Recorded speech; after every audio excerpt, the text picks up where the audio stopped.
everybody. Welcome back to your daily digest of emotions, wisdom, and your body. I'm Kate Crystal Griffith, and I am so excited that you are here.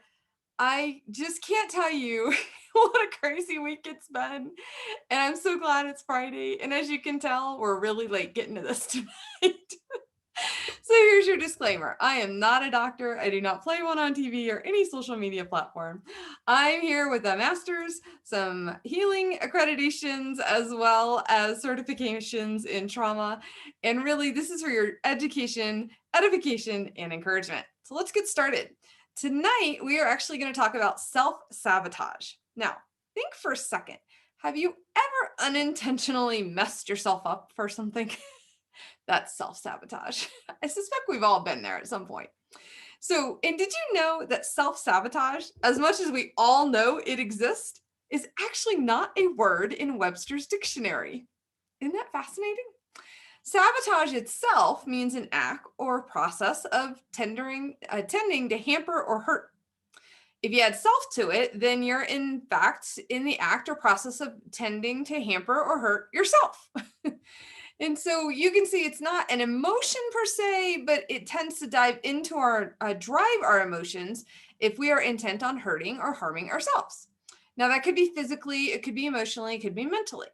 Now, really what we're talking about is hindering your efforts for something, whether that be a relationship, success, achievement, a job, you name it. But you are hindering your success in those areas. Now, some of those fall in emotionally driven actions that then create problems in your daily life, and they tend to interfere with long-standing goals that maybe you've been working on for a long time. So we need to look at connecting a behavior to a self-defeating consequence. So you're doing something that creates a negative effect in a consequence to you, and that's based on behaviors that you're doing, driven by emotional trauma, typically. You see how it kind of all connects together? So self-sabotage is also when part of your personality acts in conflict with another piece of your personality. So I really loved how that definition came together with somebody. So is it positive or negative? It's definitely a negative. Typically, self-sabotage is not overt nor conscious when it happens. Even though you may consciously want to achieve success and happiness, subconsciously, you don't feel worthy or deserving of it, or due to the limiting negative beliefs that you have. Typically, those are rooted in something that you learned in childhood, that your value and your worth were dependent on what somebody else thought of you. So a primary root of self-sabotage is also a fear of failure. So that comes out of people pleasing from childhood. So if you couldn't make somebody quote unquote love you, right, which technically that had nothing to do with you, it had everything to do with them. But if you felt that way and you felt like you could never get what you needed from that person, especially with parent to child relationship, then you then have a fear of failure. You're always going to be a failure because you can't please that other person to love, accept, and find value in you, right? And that stems from an overactive amygdala that hijacks the frontal lobe, as you've heard before, and then basically paralyzes the reaction function for executive processing. You're not able to think well, you're not able to consider rational decisions, you're not able to logically think through those decisions, there's not good judgment. That all leads to a lack of self-worth. It all leads to a fear of success. It all leads to wanting to place fault somewhere else where, possibly it's not really your fault that you're doing this, but you can't quite understand or identify why. It's also about wanting control.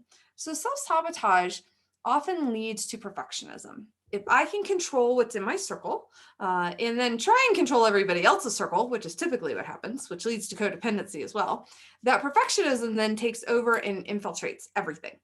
So wanting that control is about, if I control it, then I know I am going to either reject them before they reject me, or I'm going to force my way in so they have to be forced to accept me. So you can see either way, those are neither good ideas. And again, other avenues of self-sabotage. So the most common self-sabotage behaviors include procrastination, leaving those things to the last minute, self-medication with drugs, alcohol, shopping, eating, gambling, alcohol, you pick it, right? And forms of self-injury, which includes cutting.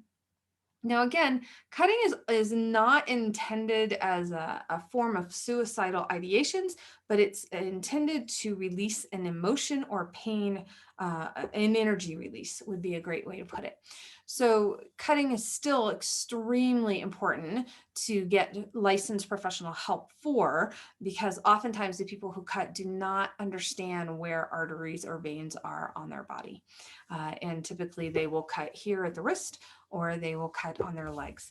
And so with pretty major veins in those areas, that can be a very big issue.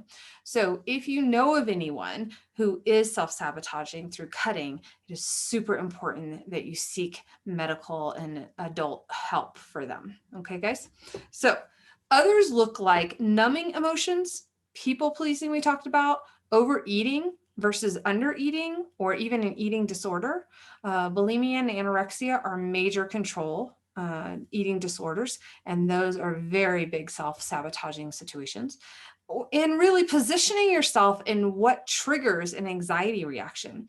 If you know it's going to set you off to go to a concert, why are you doing it? Because it's really not about pleasing the people who want you to go. If you know it's not something that's healthy for you, pleasing them isn't healthy either. So it's really important to understand where you fall in your choices of behaviors and how that affects or influences what you choose to do with other people.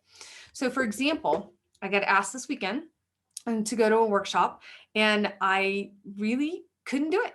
I have been absolutely slammed with a variety of things that have been going on in my life for the last 3 weeks. And this weekend, my daughter is not with me on Saturday, and I needed downtime. And as much as I wanted to go to the workshop, as much as I knew I'd enjoy the workshop and I'd get to know some other people, I had to say no. And, I don't have any guilt over that, because what's happening? I'm choosing my health, knowing I needed some downtime coming off of a long couple of weeks. And I knew this was going to be my only opportunity to have that downtime. So you have to choose yourself, guys. And so even the Bible offers that wisdom when it says, love your neighbor as yourself. That is not a selfish decision, folks. The fact is, God says, if you don't love you, then you can't love anybody else. And loving you doesn't mean that it's you above all else. It's about you being in a healthy situation above all else. And that is a really big difference than what the world will tell you. So just keep an eye on that, how self-care is described. Really, it should be about you taking care of your health, whether that be mental or physical, versus you going. Same concept on that airplane. If you don't put your oxygen mask on before you help anybody else, you're going to be passed out pretty darn quickly while you're trying to help other people. And then who's going to save you? So put your oxygen mask on first, folks. Okay, guys? Now, a couple other things about self-sabotage here. You really need to examine your behaviors and make sure they're aligned with your long-term goals. This goes back to, without vision, people perish. That verse ring a bell?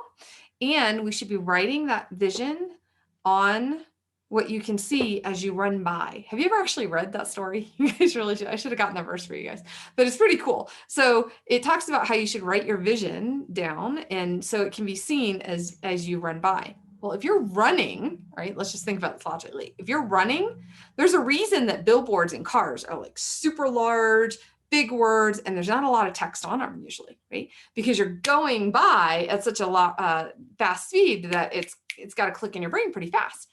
And so if you write your vision on the tablets, so to speak, and you have to run by them, you can't write a book. Right? Your vision's got to be very clear, to be short, sweet, and concise overall. And so when you're talking about your behaviors aligning with those visions, you have to make sure those behaviors are lined up in terms of goals to get you to that vision. Are your behaviors or choices preventing you from meeting those goals? For example, if your goal is to lose, say, 15 pounds, and you continue to bring your favorite snack, Cheetos or Little Debbie cakes, or, pick an issue, right? Food back into your home, are you helping yourself succeed? So set yourself up for success. That's the biggest key to self-sabotage and overcoming it. Setting yourself up for success. And then you got to follow through. You got to have both, right? So behavioral therapies can aid in interrupting this ingrained pattern that you've had since probably childhood of thought and action, and while strengthening your deliberation, your intention, your self-regulation. Motivational therapies, this is more mindset, can help you reconnect people with their goals and their values and switch some of those attitudes towards those goals or values. So the other thing you want to do, take note of when you feel a distressing emotion. Why is it rising up within you?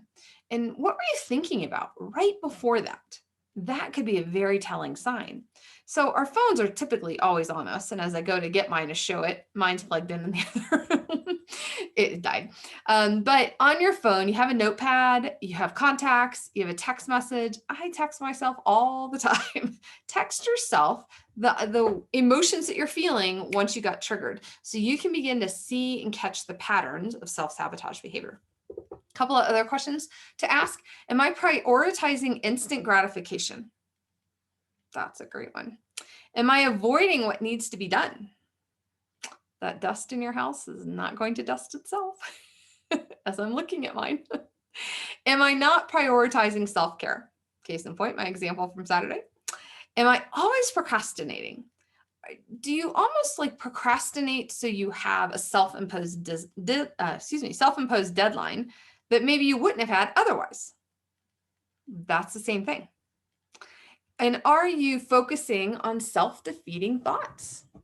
If you're, I saw somebody's post today on a Facebook group, and cutest picture of this young lady. I mean, she's just adorable, big round glasses and cute little haircut. And she had a gorgeous smile, and you could tell she just radiated joy and life. And her post was, I'm not cute. Now, I will tell you that this was in a group that has a lot of mental health issues. And so it was not that she was looking for reaffirming that somebody's going to tell her that she is cute. She earnestly believes she's not. She earnestly believes that she's not of value because she doesn't think her body, her look is appropriate to what she thinks the world wants of her. And so that's where the self-sabotage comes in.